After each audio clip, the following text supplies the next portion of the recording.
السلام علیکم ورحمۃ اللہ وبرکاتہ۔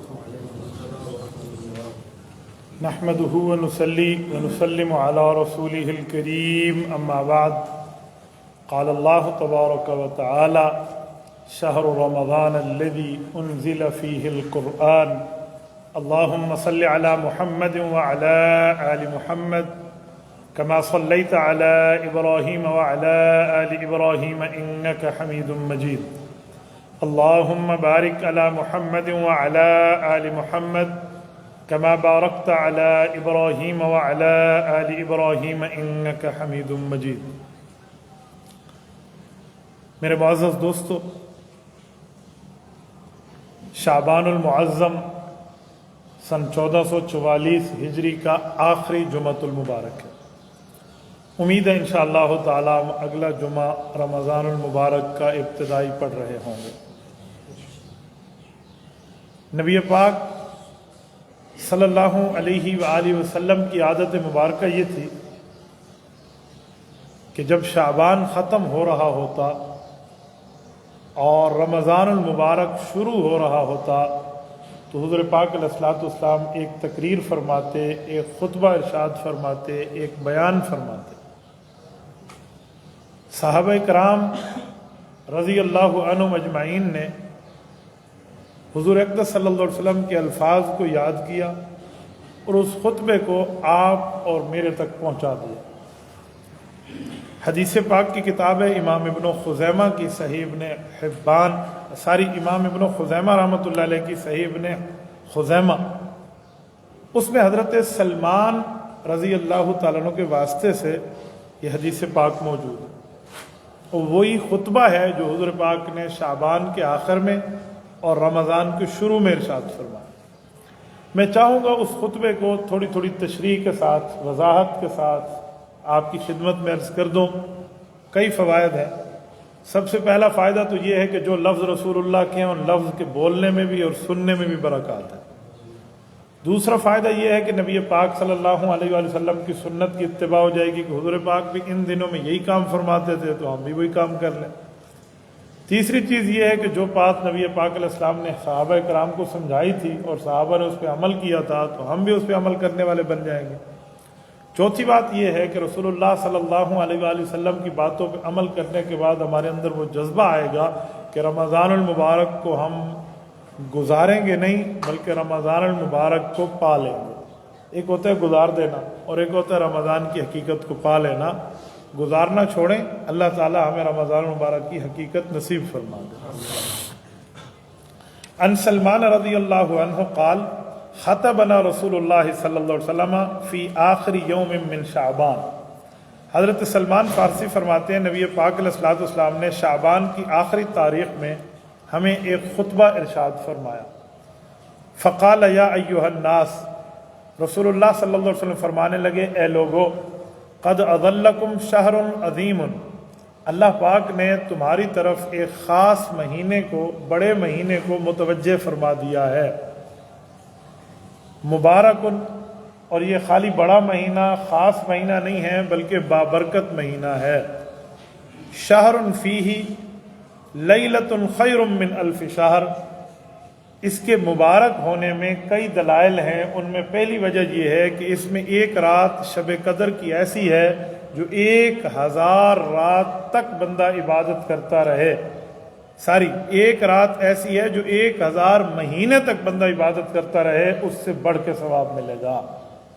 اب ایک سال میں 12 مہینے ہیں، آپ 1000 مہینے کو ذرا سال کے ساتھ رکھ کے حساب لگائیں کہ 1000 مہینے کتنے سال بنتے ہیں۔ یہ تقریباً 84 سال کے لگ بھگ کا زمانہ بنتا ہے۔ 1 صدی کو ٹچ کر رہا ہے یہ عرصہ۔ اگر اس ایک رات شب قدر لیلۃ القدر کی عبادت نصیب ہو جائے تو گویا ایسا ہے کہ یہ بندہ 84 سال تک دن کا روزہ، رات کے نوافل، تسبیحات، وظائف، سنتیں، تلاوت، اللہ اللہ اللہ رسول کرتے ہوئے اس نے گزار دیا، اور 84 سال میں اس نے اور کوئی کام نہیں کیا۔ یہ اس ایک رات کی بات، یہ نبی پاک نے پہلا نقطہ ارشاد فرمایا صحابہ کرام کے کان مبارک کو متوجہ کرنے کے لیے کہ جملہ جو میں کہہ رہا ہوں وہ کوئی عام مہینہ نہیں ہے، اہم مہینہ ہے۔ پھر نبی پاک علیہ السلام نے اگلا جملہ فرمایا شہر جعل اللہ صیامہ فریضہ، یہ ایسا مہینہ ہے جس کے روزے کو اللہ تعالیٰ نے تمہارے اوپر لازم قرار دے دیا ہے، تم نے اس روزے کو ادا کرنا ہے۔ وقیام لیلہ تطوعا، اور اپنے قرب کا ذریعہ تمہاری رات کی عبادت کو بنا دیا ہے۔ رمضان المبارک کے رات کے ابتدائی حصے میں عبادت تراویح ہوتی ہے، 20 رکعت تراویح اور 3 وتر، اور رمضان المبارک کے رات کے آخری حصے میں 8 رکعت نماز تہجد ہوتی ہے۔ نبی پاک صلی اللہ علیہ وآلہ وسلم نے رات کی عبادت کو اللہ کے قرب کا ذریعہ فرما دیا کہ جو آدمی رات کی عبادت کرتا ہے اس رمضان المبارک میں وہ اللہ تعالیٰ کے جتنا قریب ہو جائے گا، عام دنوں کے معاملات ایسے نہیں ہوں گے۔ اس سے پتہ چلا کہ رمضان المبارک کی رات کو ہمیں عبادت میں گزارنا چاہیے۔ پھر نبی پاک علیہ السلام نے فرمایا کہ اے لوگوں بات سننا، میں تمہیں ایک مزید جملہ ارشاد فرمانے لگا ہوں۔ یہ نبی پاک علیہ السلام تیسری دلیل ارشاد فرما رہے ہیں۔ حضور اکرم صلی اللہ علیہ وسلم فرمانے لگے من تقرب فیہ بخصلۃ کان کمن ادی فریضۃ فیما سوا، اگر اس میں ایک نفل آپ نے پڑھ لیا جو ایک نفل ہے تو گویا آپ نے عام دنوں میں فرض نماز پڑھی ہے، اتنا ثواب ملے گا۔ یعنی نفل نماز، نفل وظائف، نفل تسبیحات جو ہمارے اوپر لازم فرض واجب نہیں ہے، آپ بیٹھے آپ نے 100 دفعہ اللہ اللہ کر لیا، آپ نے 2 رکعت نماز نفل پڑھ لی ہے، تو 1 رکعت نماز نفل فرض کے برابر ہے، تو 2 رکعت نماز نفل 2 فرضوں کے برابر بن جائے گی، گویا آپ نے اس طرح کیا۔ یہ تیسری دلیل۔ چوتھی دلیل ارشاد فرمائی اس کی افضلیت کی، فرمایا ومن ادا فیہ فریضۃ، نفل تو فرض بن جائے گا، لیکن جب مسلمان فرض نماز پڑھے گا، فرض عبادت کرے گا اس مہینے میں، کان کمن ادا 70 فریضۃ فیما سوا، عام دنوں میں 70 فرض نماز برابر کا ثواب ملے گا اس ایک مہینے کے ایک فرض پر۔ میں سمجھانے کے لیے مثال دینے لگا ہوں، آپ نے رات کی عبادت بطور نفل کی ہے، 20 رکعت تراویح آپ نے پڑھی ہے، تو یہ 20 رکعت نفل نہیں ہے، اللہ کے ہاں 20 رکعت فرض کا ثواب ہے۔ اوکے، اب آئیے نمازوں پہ۔ صبح کی نماز آپ نے پڑھی، تو جو صبح کی نماز آپ نے رمضان المبارک میں ادا کی، یہ ایک صبح کی نماز نہیں ہے، آپ نے 70 صبح کی نمازیں پڑھ لی ہیں ایک وقت۔ یہ اللہ کے ہاں کنسیڈر ہو رہا ہے، یہ وہاں کی کاؤنٹنگ بتا رہا۔ اور جو آدمی دن کے 5 فرض پڑھ لے، تو اب 70 کو 5 سے دیں ضرب، کتنا بنے گا؟ 70 کو 5 سے ضرب لیں جی 350 فرائض ایک دن کے بن جائیں گے ہم 5 نمازوں کے اوپر۔ تو نبی پاک صلی اللہ علیہ وآلہ وسلم نے کتنی زیادہ ہمیں پوری بات ارشاد فرما دی۔ ٹھیک ہو گیا، چوتھی دلیل۔ 5ویں پر آئیے، نبی پاک علیہ السلام فرمانے لگے وَهُوَ شَهْرُ الصَّبْرِ، مسلمانوں ایک بات کا بڑا دھیان رکھنا، یہ مہینہ جذبات کا نہیں ہے، یہ مہینہ صبر کا ہے۔ کیا مطلب؟ جس مالدار کے پاس مال زیادہ ہو، پیسے زیادہ ہوں، چور کی نظر اسی کی جیب پر ہوتی ہے، اور عین اس وقت جب اسے مال مل رہا ہو، آپ نے دیکھا اکثر ڈکیٹی اس وقت ہوتی ہے جب بندہ بینک سے کچھ پیسے نکلوا کے یا اے ٹی ایم سے نکل رہا ہوتا ہے۔ کیوں؟ چور کی نظر اس مال پر ہے جو تازہ مالدار بن رہا ہے۔ تو شیطان ہے نا، شیطان نے دیکھا یہ ایمان سے ایماندار بن رہے ہیں، رحمت سے رحمت دار بن رہے ہیں، نیکیوں سے نیکوکار بن رہے ہیں، خطاؤں کی توبہ مل رہی ہے، نفل فرض کے برابر فرض 70 فرضوں کے برابر مل رہا ہے، ایک رات کی عبادت 84 سال کی عبادت کے برابر، 1000 مہینے کے برابر مل رہی ہے شب قدر۔ تو اس نے کہا چلو ان کے ایمان پہ ڈاکہ ڈالوں، جذبات میں دلائے گا، گالیاں دلوائے گا، گناہ کروائے گا، ناجائز غصے میں بلائے گا، اس طرح کی باتیں کریں گے تو شیطان آپ کے ایمان کے ایماندار ہونے پہ ایمان پہ ڈاکہ ڈالنا ہوگا۔ تو نبی پاک نے احتیاط فرمائی، فرمایا لوگو وَهُوَ الشَّهْرُ الصَّبْرِ، اس مہینے میں یہ کام نہیں کرنے، اس مہینے میں آپ نے نیکیوں کو بچانا بھی سیکھنا ہے، خالی نیکیاں کرنا نہیں ہے، اصل نیکیوں کی حفاظت بھی کرنی ہے۔ وَهُوَ شَهْرُ الصَّبْرِ، یا رسول اللہ ایک بندہ غصہ کرے میں صبر کر لوں، ایک بندہ جذبات میں آئے میں صبر کر لوں، ایک بندہ کچھ اوپر نیچے کہہ دے میں صبر کر لوں، تو مجھے کیا ملا؟ وہ تو غصہ کر کے اپنی انا کو بھرم کا قائم رکھ کے چلا گیا، میرا کیا بنا؟ فرمایا وَالصَّبْرُ ثَوَابُهُ الْجَنَّةُ، میرا بیٹا تجھے رب العزت فرماتے ہیں صبر تو کر لے، اس کے بدلے میں جنت کے اندر گھر میں تیرا بنا دوں۔ یہ 5ویں دلیل نبی پاک نے ارشاد فرمائی اس مہینے کے مبارک ہونے پر، اس خطبے کا 5واں پوائنٹ۔ تو لہذا صبر، میں اسی کے تحت ایک جملہ کہتا ہوں کہ اگر کوئی بندہ آپ سے زیادتی پر بات کر ہی لے نا تو اسے ایک ہی جواب دے، انی صائم، میں روزے میں، بابا میرا روزہ ہے، جزاک اللہ، بس اگلا جملہ بند۔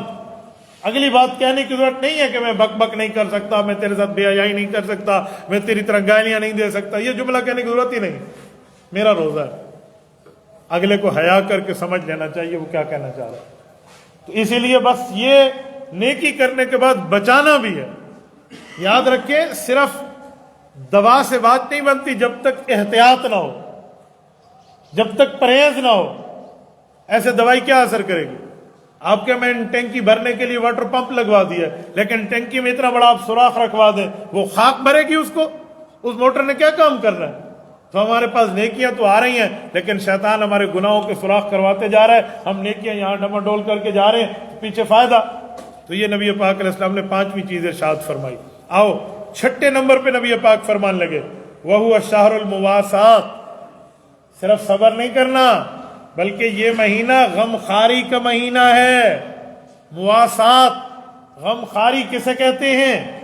دوسرے کے درد کو محسوس کرنا، دوسرے کی تکلیف کو محسوس کرنا، دوسرے کی دقت کو اپنی دقت سمجھ کے اس کے معاملات کو حل کرنا۔ غم خاری، خاری فارسی زبان کا لفظ ہے، خردن مصدر ہے، اس کا معنی ہوتا ہے کھا لینا، یعنی دوسرے آدمی کے غم کو تم کھا لو، اس کو صحت دے دو، اس کو راحت دے دو، اس کو آسانی دو۔ یعنی اگر تمہارے پاس کوئی اس کی دکھ کا مداوع ہے، اس کی تکلیف کی، مشکل کی، آسانیوں کا کچھ معاملہ موجود ہے تو حسب توفیق اس کی غم خاری کرے۔ یہ 6 نمبر پہ نبی پاک علیہ السلام نے رمضان المبارک کی برکات ارشاد فرمائی۔ 7واں نمبر فرمایا شہرن، یہ نہ سمجھنا میں اپنے بھائی کی مدد کر رہا ہوں، میری سحری افطاری میں کیا بچے گا، میرے بچوں کے پاس کیا بچے گا، میں نے عید کے کپڑے اپنی شاپنگ اپنے فیملی کے لیے کرنی ہے، ان کے لیے کیا ہوگا، یہ نہ سمجھنا کیا ہو جائے گا۔ فرمایا وَشَهْرٌ يُزْدَادُ فِيهِ رِزْقُ الْمُؤْمِنِ، ایماندار تم ہو، روزے دار تم ہو، رب کریم نے وعدہ کیا ہے رمضان شروع ہوگا میں اس کے رزق کو بڑھا دوں، ان کے رزق کو بڑھا دوں گا۔ اور میرے دوستو رزق کئی طرح سے بڑھتا ہے۔ ایک مرتبہ میری ایک غیر مسلم سے بات ہوئی ہے آن دا چیٹ، نیٹ کی بات کر رہا ہوں، اس نے سوال کیا کہ مجھے اس حدیث پہ اشکال ہے، مومن کا رزق بڑھ جاتا ہے، تمہارے نبی پاک نے فرمایا ہم نے تو دیکھا ہے تم تو دوپہر کا کھانا بھی چھوڑ دیتے ہو، عام دنوں میں 3 بار کھاتے ہو، ان دنوں میں 2 بار کھاتے ہو، تمہارا تو رزق گھٹ رہا ہے بڑھ نہیں رہا۔ یاد رکھیں اگر اس طرح کے اعتراض آئے تو بندہ اعتراض کا جواب ڈھونڈتا ہے، لیکن بعض اوقات بد دماغ آدمی یہ سمجھتا ہے کہ جو سوال میں کر رہا ہوں بس یہ لا ینحل ہے، اس کا جواب ہی کوئی نہیں ہے۔ میں نے اس کا رزق کسے کہتے ہیں؟ رزق بڑھ جاتا ہے مومن کا، مجھے بتا رزق کسے کہتے ہیں؟ کہنے لگا کھانے پینے کو۔ میں نے کہا رزق کا ایک معنی ہے، رزق کے کئی معنی ہیں، شریعت میں موجود ہے۔ مسلمان کی قسمت تقدیر میں کچھ برا تھا، اس نے وہ نیکی کر لی جس کی بنیاد پہ اللہ خوش ہوا، تقدیر اچھی کر دی گئی، یہ بھی تو رزق ہے۔ اس کی اولاد نہیں تھی، اللہ نے کرم کیا اس کو اولاد دے دی، یہ بھی تو رزق ہے۔ اس کی شادی مقدر نہیں تھی، اس نے رمضان کی نیکیاں کی، اللہ نے مقدر میں شادی کرا دی، یہ بھی تو رزق ہے۔ اس کی بچیاں ہی بچیاں تھی، بیٹے نہیں تھے، اولاد نرینہ مل گئی، یہ بھی تو رزق ہے۔ اس کی عمر بڑھا دی گئی، یہ بھی تو رزق ہے۔ اس بندے کے آخرت سے عذاب ہٹا دیا گیا، یہ بھی تو رزق ہے۔ اس آدمی کو کوئی نیکی کی توفیق دے کے ایک گھرانے کے بجائے 4 5 10 گھرانوں کا رکھوالا بنا دیا گیا، یہ بھی تو رزق ہے۔ اس بندے کے آخرت کے معاملات سدھر گئے، یہ بھی تو رزق ہے۔ ہو سکتا ہے دنیا میں دعا قبول نہ ہوئی ہو، جب آخرت میں اٹھے گا اللہ تعالیٰ اس کو وہ مقام عطا فرمائیں گے جو اس صبر پہ اس کو ملے گا، یہ بھی تو رزق ہے۔ غیر مسلم سمجھتے ہیں دو نوالے روٹی کا نام رزق ہے،